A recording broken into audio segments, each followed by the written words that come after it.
I'm with Will Hope, Spotify's Director of Label Relations. Will Hope, is that an apt or ironic name when it comes to label relations at Spotify? I mean, you have, 18 million tracks now, but we keep hearing how certain acts, certain labels pull out of Spotify, and I know you have a list of plus points and reasons that those acts should be on Spotify, but when the likes of Adele and Coldplay and deadmau5 and Taylor Swift and Rihanna don't put their new recordings into Spotify, isn't that a problem? Yeah, it's a challenge, definitely, to get over. But as you've seen today, we're constantly making progress there. So, Coldplay we didn't have for a bit, but now it's here, and we've got a good relationship with them. Looking forward to explore it more.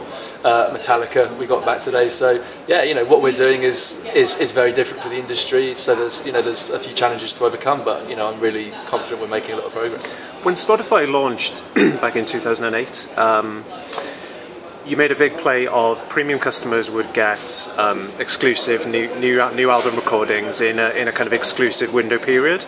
That seems to have actually inverted, whereby the likes of Rihanna are withholding their new albums, Adele withholding for a window of 18 months.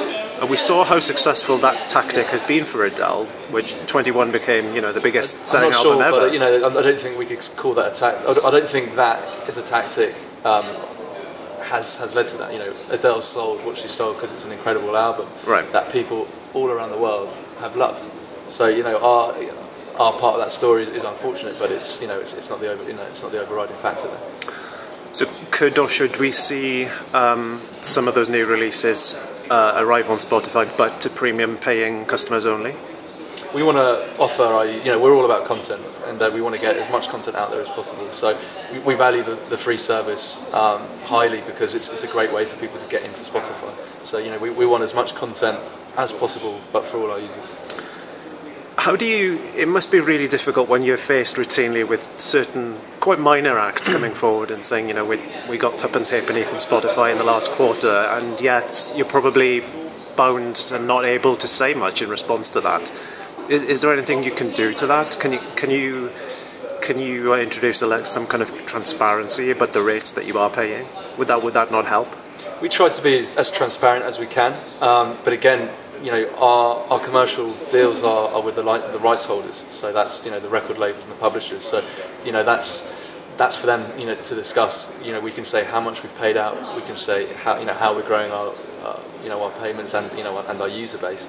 And we can keep saying that 70% of the money that comes in to us goes back out to the industry. And as Spotify grows and becomes more successful, and people start wondering about a sale of the company or an IPO, which would make Spotify itself and certain executives very rich, presumably the artists would be even more concerned about getting their fair share, their slice of that. Is there anything you can say about that at this stage? I can't comment on that. I'm not. I don't know the nature of the deals, and again, it would come down to what kind of deals the artists have as well with their label. Is there any prospect that Spotify might like to sort of take on some of the functions of a label, like perhaps maybe signing some artists, or is that perhaps covered off through things like the apps platform? No, I mean, I guess our function is to aid discovery and to distribute music on their behalf. So no, the labels do a really important and valid job. So I don't think we're definitely not looking to replace them anytime. Okay, and how does the major labels are part equity holders in the company? How does the close relationship with the majors help or hinder the service? The equity stuff doesn't really come into it. We've always been very transparent about that. Indies, through a relationship with Merlin, having similar opportunities. So we have very good relationships with the label because we've built a very good service, and that's why we've been able to maintain. I think you were recently in renewal talks with some majors. Where do you stand on the deals now? I don't have to deal with the deals. Lucky you. Okay, and we know, for example, figures come out of Sweden that show that streaming music is, I think, still contributing the majority of Swedish trade music revenue.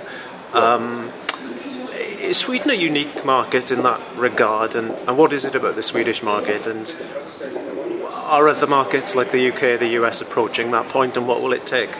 Sweden is a great example to have, and there's still a lot of work we want to do there. There is still room for growth in Sweden, which is really exciting for the market there.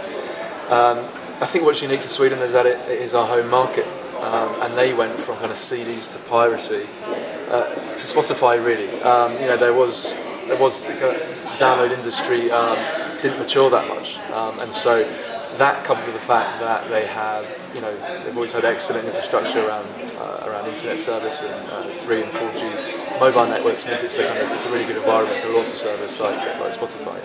And we heard about the new features today: the Discover tab, the music graph, and the follow paradigm, which I think sounds like some of the most significant feature upgrades since launch. Perhaps, how significant are they, and how might they impact on your job in labour relations? Like, how will you be using these? How will you be taking them to label executives? I mean, the main thing for us is that it really helps the job that me and my team do with the labels from a marketing perspective. It's going to enable a really direct relationship between fans and artists, and we're really going to try and play to that. So you've got we've kind of enabled a product that's going to allow artists to build up an audience and directly kind of talk to them, show the music they're into. When they've got new music, we can go to them immediately. So that's really cool. It means that if they're in cycle, if they've got albums coming out, they can show them, they can immediately get that new content to them. And if they're between albums, if they're on the road, whatever, they can still kind of maintain a relationship with them. Like they're doing already with Facebook and Twitter and other social media. That Spotify becomes a part of that. Just on a gig, this is what I'm listening to and stuff. So it becomes it kind of facilitates a really nice relationship. It was really cool seeing the example given of the new Bruno Mars track popping up on the phone just immediately when it was released. Yeah. So I mean, you've already, I think a year ago, introduced the apps platform to labels and brands. How should labels now be thinking about the difference between how they might use apps and how they might use some of these new artist profile follow features? I think it's a new service still, and these are new functionalities. I think there's still a bit of testing to do, but yeah, the apps themselves, we've seen. Daniel talked about the One Direction app. We've had a David Guetta app released recently.